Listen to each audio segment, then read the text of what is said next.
Assalamualaikum warahmatullahi wabarakatuh. Jumpa lagi dengan channel kami, masih di ngopi horor tentunya. Sayang kopinya tinggal sedikit.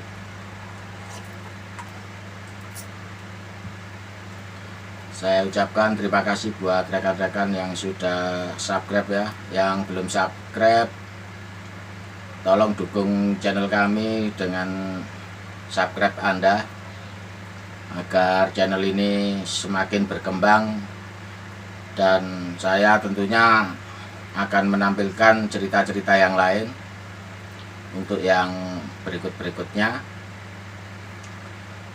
Untuk kali ini saya sendirian, live sendirian karena partner saya Mas Kampret lagi ada sesuatu yang nggak bisa ditinggalkan. Tapi karena video ini tetap harus berjalan, jadi saya terpaksa nggak apa-apalah sendirian. Kali ini saya akan mencoba membawakan sebuah kisah ini. Cerita ini kebetulan dikirimkan oleh teman saya, sebut saja namanya Sahrul ya. Jadi Sahrul ini punya kakek. Kakeknya Sahrul ini kebetulan kakek dan neneknya ini petani. Waktu itu ceritanya Sahrul ini diceritain kakeknya,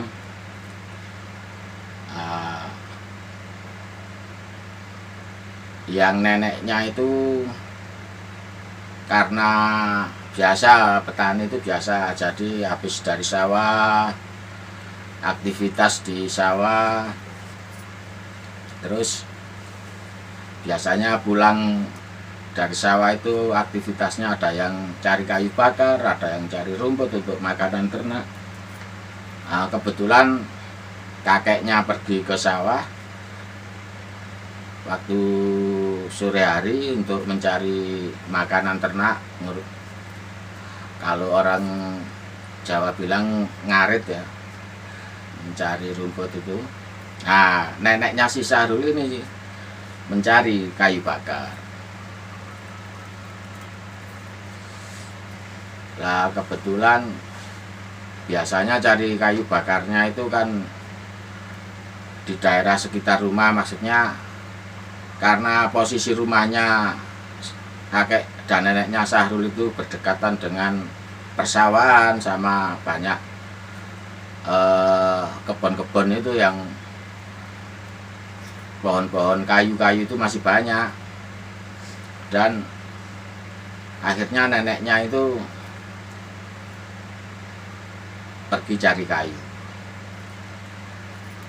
Lah kebetulan cari kayunya neneknya si Sahrul ini ke kebun yang dekat dengan makam umum, dengan kuburan umum.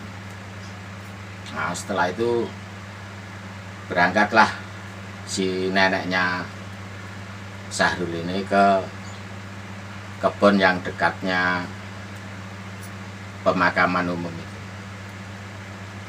Setelah cari kayu bakar, cari ranting-ranting, dahan-dahan yang jatuh, kebetulan waktu itu musim kemarau, jadi banyak angin, juga banyak ranting-ranting pohon yang sudah tua itu kan banyak yang jatuh. Dikumpulin lah sama si neneknya Sahrul itu. Dikumpulin ternyata di situ kok dapatnya sedikit. Mungkin karena area kebun itu banyak juga yang cari kayu bakar selain neneknya Sahrul. Mungkin pagi atau siangnya mungkin sudah diambilin orang yang nyari kayu bakar lainnya. Jadi si neneknya Sahrul itu memutuskan untuk mencoba mencari kayu bakar di pemakaman umum itu. Kebetulan di pemakaman umum itu banyak tumbuhan, diantaranya pohon kamboja, itu banyak pohon-pohon yang lainnya. Jadi carilah si neneknya Sahrul tadi, nyari di situ, di area pemakaman umum itu. Nah, terus sambil jalan, sambil lihat-lihat gini kan, lihat-lihat mana dahan yang jatuh, ranting-ranting yang jatuh mana, dikumpulin sedikit diambilin. Lah, di makam umum itu ada makam, istilahnya sesepuh lah, tokoh yang di pemakaman umum itu sangat dihormati. Kebetulan dikeramatkan lah. Jadi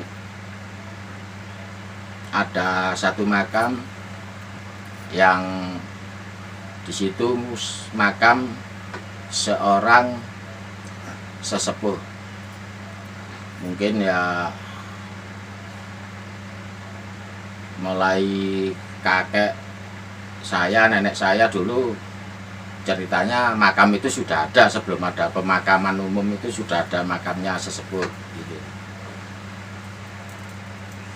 Nah, sesepuhnya nggak usah saya sebutkan namanya di sini.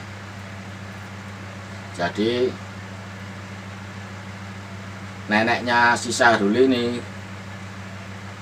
ngumpulin kayu bakar, cari rantingnya itu. Yang namanya orang cari kayu bakar kan istilahnya nggak terasa, sambil jalan sambil ngumpulin kayunya, sambil jalan lagi nyari-nyari yang mana banyak ranting yang jatuh. Akhirnya semakin dia berjalan, dengan tidak terasa itu mendekati area atau tempatnya makam sesepuh tadi. Nah, setelah dekat, tapi si neneknya Sahrul ini enggak terasa, enggak tahu kalau sudah dekat sama makamnya sesepuh tadi.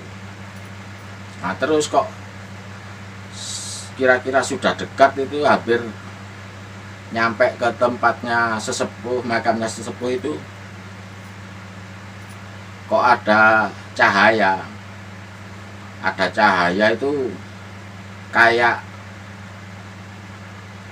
di pusaranya, di makamnya itu, di batu nisan itu, di bawahnya batu nisan yang utara, sebelah utara yang di kepalanya itu, kok ada cahaya kayak, bilangnya bukan cahaya kayak api atau sinar itu, enggak, kelihatannya kayak pecahan botol, kayak pecahan beling itu. Kena matahari kan kelihatannya kayak apa itu pecahan beling, apa itu bekas pecahan botol gitu. Kok kelihatan, bilangnya neneknya Sahrul dulu, kok apa itu murup itu, cahaya apa itu kok menyala, bersinar gitu. Loh, kok di cahayanya kok dekatnya, kok di pusarannya makamnya sesepuh itu. Tapi karena ya udah terbiasa cari kayu bakar di arah situ, ya dideketin sama neneknya Sahrul tadi. Arah cahaya yang dari makam tadi dideketin gitu sama neneknya. Tahu-tahu udah dekat, ternyata dilihat-lihat gini, yang kayak cahaya tadi hilang. Tapi setelah didekati sambil jongkok ini, dilihat-lihat itu apa, kok ternyata ada sebuah keris itu menancap ke bawah gini. Nah, kerisnya itu menancap di bawahnya batu nisan itu. Akhirnya neneknya Sahrul itu, loh ini kerisnya siapa? Kalau kerisnya orang ketinggalan juga nggak mungkin.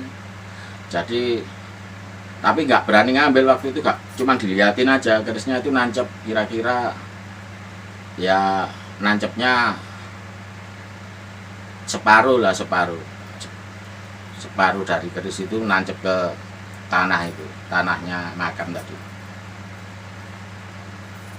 Terus akhirnya sama neneknya Sahrul diambil aja keris itu, diambil, ternyata diambil gini, dicabut, ternyata kerisnya itu kecil ya, kira-kira 10 cm sampai 12 cm lah.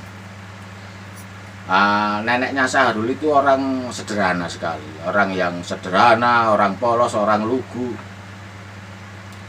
Kehidupannya juga ya bisa dibilang ya sederhana lah. Dengan kepolosannya tadi, dengan keluguannya tadi, dibawalah pulang dari situ. Setelah dibawa pulang, keris itu ditaruh di tempatnya beras. Kalau orang Jawa bilang daringan. Jadi ada gentong dari tanah liat itu. Gentong itu biasanya kalau di desa dulu waktu saya kecil itu buat naruh air buat masak itu, yang satunya buat naruh beras, nyimpen beras. Biasanya ditutup, atasnya tutupnya gentong itu kalau zaman dulu pakai laya atau cobek itu. Cobek juga, cobeknya terbuat dari tanah liat. Akhirnya keris itu dibawa pulang, dimasukkan ke tempatnya beras tadi, ke pendaringan lah yang dari gentong tadi. Taruh. Setelah ditaruh lah, kakeknya Sahrul itu pulang dari sawah. Dibilangin sama neneknya Sahrul, "Pak, saya tadi cari kayu bakar kok nemu keris." "Di mana?" "Di makamnya Mbah siapa lah, pokoknya kita samarkan di makamnya Eyang anu gitu, yang makam keramat itu, makam sesepuh itu." Terus bilangnya kakeknya si Sahrul itu, "Loh, mosok sih?" Terus mbok dekek ndi?" Terus kamu taruh mana?" "Tak taruh di tempatnya beras, di gentong." "Ya wis gak apa-apa." "Ya udah nggak apa-apa," bilangnya gitu. Akhirnya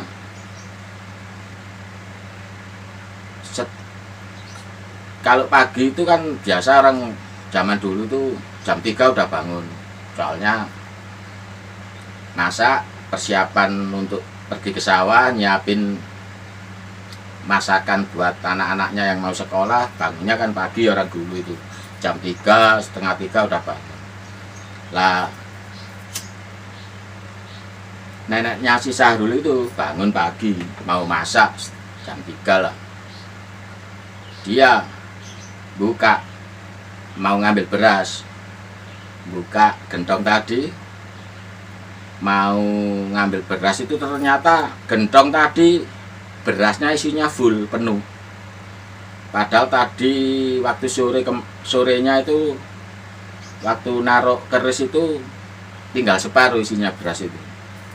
Ternyata kok waktu paginya jam 3 pagi mau masak itu kok, "Loh, beras saya kok udah penuh, padahal saya nggak ngisi, nggak merasa nambahin berasnya, kok beras saya kok penuh sekarang." Tapi dia nggak berpikir macam-macam, diambil aja, dimasak. Besoknya gitu lagi. Besoknya terjadi lagi seperti itu. Waktu mau masak, bangun pagi mau masak, beras itu ternyata penuh lagi. Jadi kejadian beras penuh itu sampai 7 hari. Nah, neneknya Sahrul tadi cerita sama suaminya, sama kakeknya, "Pak, aku setiap mau masak pagi kok berasnya yang digendong itu kok penuh ya, padahal saya ambil sampai 6 hari itu kok penuh terus, padahal nggak pernah ngisi." "Mosok sih?" bilangnya suaminya, kakeknya itu bilangnya, "Mosok sih, masa sih?" "Iya." Akhirnya alah biarin nggak apa-apa, malah kita kebeneran orang beras susah kita nggak beli beras. Akhirnya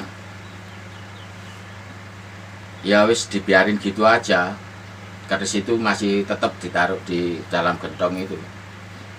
Nah, setelah tadi 6 hari menjelang 7 hari itu keris yang di dalam gentong tadi kan besoknya 7 harinya dapat keris, nemu keris itu neneknya Sahrul itu mimpi waktu tidur, malamnya mimpi didatangi sosok tua, bilangnya pakai kayak apa ya, kayak sorban gitu, jenggotnya panjang gitu, terus pakai selempang putih ini. Terus dalam mimpi itu sosok pria tua tadi bilang gini sama neneknya si Sahrul, "Nduk, barangku rumaten, awakmu tak rewangi golek sandang pangan." Dalam artinya gini, tolong barang saya itu kamu rawat, saya bantu ikut sandang pangan, istilahnya rezeki lah. Akhirnya waktu bangun itu neneknya Sahrul itu nggak mimpi tadi nggak ditanggapi dengan serius, cuman mungkin dia berpikirnya biasa orang tidur ngimpi itu kan kembungannya orang tidur, kembangnya turu, dipikir mimpi biasa gitu. Tetap aja dia gak terus malamnya berikutnya berarti udah dapat 8 hari, malamnya lagi mimpi seperti itu, didatangin sosok tua yang pakai jubah, pakai sorban tadi, bilang lagi, "Nduk, barangku rumaten, barangku openono, aku lek malam jemu awake, aku gawekno kopi karo gedang, aku njaluk mangan gedang rojo. Jadi, nduk, barangku itu rawatan, aku kalau malam Jumat wage sediakan kopi sama pisang raja." Nah, setelah bangun dia mikir, neneknya Sahrul, loh mimpiku kok seolah-olah nyata, kayak benar-benar nyata, didatengin orang, dijak dialog, dijak komunikasi. Nah, si Eyang tadi kok minta malam Jumat wage minta kopi sama pisang raja. Akhirnya karena orang polos, orang lugu, orang wis nggak tahu arti mimpi itu, dia nggak tahu, ya wis nggak bikin kopi waktu malam Jumat wage itu, nggak bikin kopi, nggak disediakan apa pisang raja tadi. Akhirnya pas pagi hari, pas hari Jumat itu mau masak pagi seperti biasa, membuka tempatnya beras itu, gentong tadi dibuka itu, ternyata kaget neneknya Sahrul itu, ternyata di dalam gentong itu ada ular kira-kira sejempol jari tangan ini. Ular itu warnanya putih hitam, istilahnya hitam putih, kalau orang sini bilangnya uloling, mungkin namanya kalau bahasa Indonesianya ular cincin. Jadi belang, ularnya belang, warnanya hitam putih itu, kalau orang Jawa bilang uloling. Kaget kan, gak berani, gak jadi mau ngambil berasnya tadi, gak berani. Loh kok ono ulone gentongnya, nah, loh kok ada ularnya di dalam gentong itu. Akhirnya karena ketakutan, panik, mau masak ngambil beras gak bisa. neneknya Sahrul itu lari ngambil alu. Alu itu buat numbuk padi itu dari kayu yang gede ya seginilah. Biasanya buat numbuk padi ya. Zaman dulu jarang orang nyelep ke tukang selep padi, kan jarang, ditumbuk sendiri. Ngambil alu itu tadi, langsung gentongnya tadi dipukul. Dipukul itu karena ada ularnya tadi, biar mau bunuh ularnya tadi. Pukul, gentongnya pecah, ularnya itu hilang. Jadi ularnya itu cerap, kayak ada sinar itu warnanya biru, cerap itu ularnya hilang, gentongnya pecah, berasnya kan berantakan. Akhirnya diambilin lagi, masak. Malamnya lagi didatengin dalam tidur, waktu tidur itu didatengin lagi, mimpi lagi. Sosok tua tadi yang jenggotnya putih, pakai sorban, pakai jubah tadi bilang gini, walah nduk, wong tak ngengeri, tak rewangi golek sandang pangan, tak rewangi nyambut gawe, wong aku njaluk wedang kopi karo gedang rojo ae kok gak mbok kei gitu. Kok aku malah mbok pendungi. Jadi walah nduk wong aku ikut ke kamu, ikut sama kamu, ngenger sama kamu. Wong aku minta kopi sama pisang raja aja nggak kamu kasih, malah kamu pukulin. Akhirnya aku nggak jadi ikut kamu, karena di gentongnya tadi kan dipukul lalu. Yo akhirnya si sosok tadi, ya wis nduk, aku gak melo awakmu. Tadi ya udah nduk, aku nggak jadi ikut kamu. Akhirnya habis gentong pecah kan diganti yang baru buat naruh beras. Nah, hari berikutnya masak, ngambil beras tadi yang gentong baru tadi yang udah diganti, kerisnya kan sudah hilang. Jadi neneknya Sahrul setiap masak ya habis berasnya, umpama diambil 1 liter 1 kilo ya berkurang sampai sekarang. Kalau masak ya tetap berkurang. Waktu ada kerisnya itu setiap buka gentong itu penuh, nggak pernah berkurang berasnya ya. Jadi akhirnya neneknya Sahrul tadi berpikir, setelah hilangnya keris itu, walah ternyata saya yang nggak bisa berpikir, istilahnya nggak bisa nggak ngeh kalau diikutin seperti itu, dibantu apa, entah itu sosok jin apa-apa kan. Tapi karena kepolosan dari neneknya Sahrul tadi, membuat nggak bisa berpikir seperti itu. Nah, sampai sekarang pun ya keris itu hilang dan masaknya seperti biasa ya. Kalau berasnya tetap berkurang, memang dimasak. Nah, mungkin seperti itu ceritanya dari Sahrul, menceritakan tentang kejadian waktu neneknya dulu. Waktu dulu neneknya masih muda, ya kayaknya juga masih muda, sekarang sudah sepuh, kira-kira sekarang sudah 80 tahunan. Nah, mungkin itu saja yang bisa saya ceritakan malam hari ini, bisa saya sampaikan, bisa saya share ke teman-teman.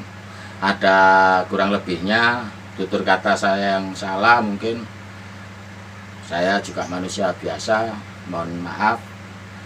Sekali lagi ya, buat rekan-rekan yang belum subscribe, saya tunggu subscribe-nya. Yang sudah subscribe, terima kasih. Wassalamualaikum warahmatullahi wabarakatuh.